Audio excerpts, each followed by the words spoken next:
کھڑکی کی آہٹ مکمل طویل اردو ہارر کہانی باب اول نیا آغاز بارش کی بوندیں کار کی کھڑکی سے ٹکرا رہی تھیں۔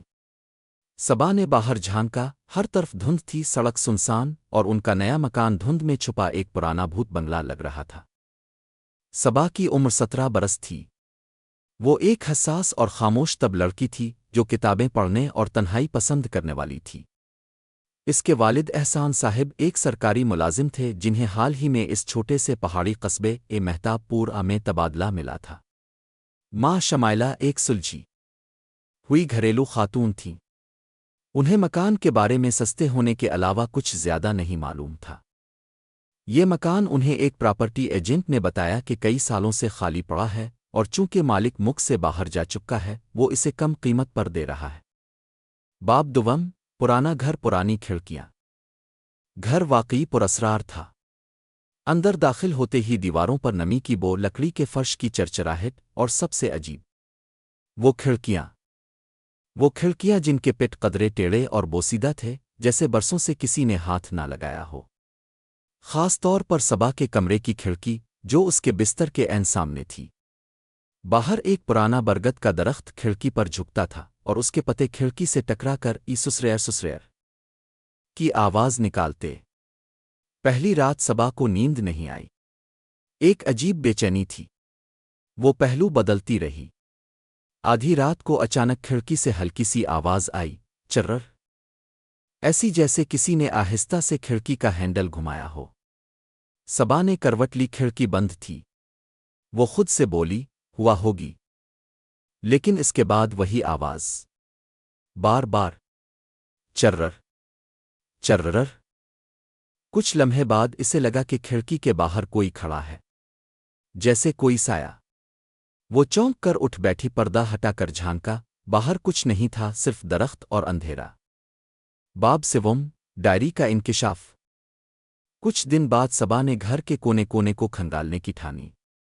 پرانی الماریوں میں پرانی چیزیں تلاش کرنے کا اسے شوق تھا۔ اسی دوران اسے ایک صندوق میں بند ایک خستہ حال ڈائری ملی۔ صفحے زرد تھے، سیاہی مدھم، اور تحریر نازک ہاتھ کی تھی۔ ڈائری پر نام لکھا تھا، نائلہ شمیم، مارچ 1978۔ صبا نے حیرت سے ورق پلٹے۔ پہلی تحریر کچھ یوں تھی، یہ گھر خوبصورت ضرور ہے، مگر راتوں کو عجیب آہٹیں آتی ہے۔ کھڑکی ہلتی ہے جیسے کوئی اسے دھیرے سے کھولتا ہو۔ پچھلی رات کسی نے میرے نام سے پکارا۔ میں نے دروازہ بند کیا، مگر وہ آواز کھڑکی کے پار سے آتی رہی۔ کیا کوئی ہے؟ صبا کا دل زور سے دھڑکا۔ یہ تو بالکل وہی تجربہ تھا جو اس کے ساتھ بھی ہو رہا تھا۔ باب چہارم سایہ۔ اس رات صبا نے خود کو مضبوط دل بنا کر سونے کی کوشش کی۔ جیسے ہی آنکھ لگی خواب شروع ہوا۔ وہ خواب میں اپنے کمرے میں تھی۔ کھڑکی کھلی ہوئی تھی۔ وہ الفاٹے پردے ہٹائے، ایک سیاہ سایہ کھڑکی پر جھکا کھڑا تھا۔ چہرہ نظر نہیں آ رہا تھا، صرف دو سرخ آنکھیں۔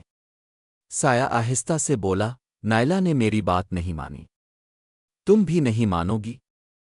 صبا نے چیخ مار کر آنکھ کھولی۔ اس کا سانس پھولا ہوا تھا، لیکن حقیقت اس سے بھی خوفناک تھی۔ کھڑکی واقعی کھلی ہوئی تھی، اور لکڑی کے فریم پر کسی کے ناخنوں کے نشان تھے، جیسے کسی نے اندر آنے کی کوشش کی ہو۔ باب پنجم ہمسایوں کی خاموشی۔ اگلے دن صبا نے قصبے میں لوگوں سے بات کرنے کی کوشش کی۔ اس نے ایک بزرگ خاتون سے پوچھا، آنٹی، اس مکان میں پہلے کون رہتا تھا؟ خاتون نے نظریں چرا لیں۔ بچی، اس گھر میں زیادہ سوال مت کیا کرو، کچھ چیزیں بھولی ہوئی ہی اچھی ہوتی ہے۔ صبا نے مزید پوچھنے کی کوشش کی تو خاتون نے صرف اتنا کہا، وہ کھڑکی جس کے نیچے برگد کا درخت ہے، اس سے کبھی آنکھ نہ ملانا۔ باب ششم نائلہ کا انجام۔